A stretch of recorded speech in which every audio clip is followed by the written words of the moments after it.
I think my dog's a Democrat,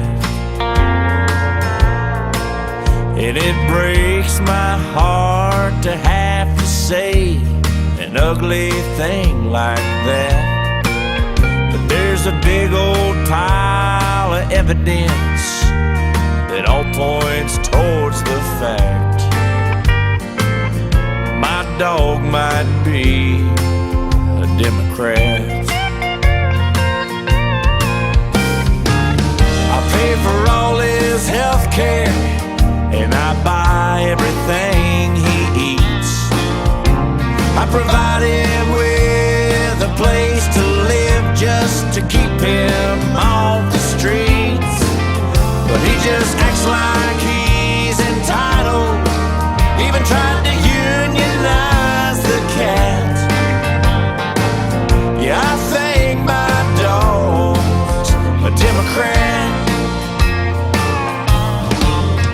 He chewed up the Constitution that I keep on display, and every time Benghazi's on TV, he looks the other way. What difference at this point does it make? I know he's a liberal, even if he won't admit it.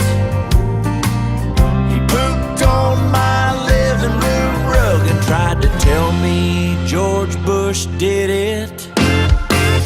He ain't got no papers, and what really gets my goat is if he could find a ride to town, well, I know they'd let him vote.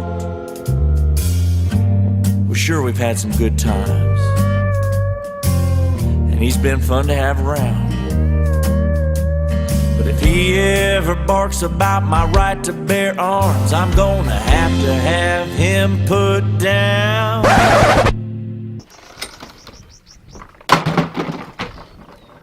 Who's a good boy? Who's a good boy? I pay for all his health care, and I buy everything he eats.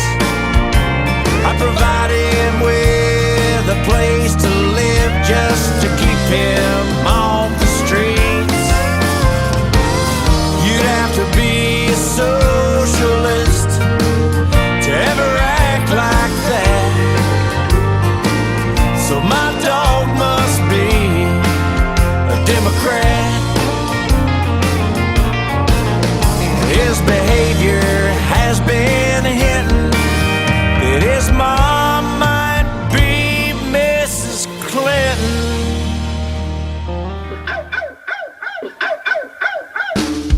Yeah, I think my dog's a spread the wealth, government health, flea-bitten Democrat.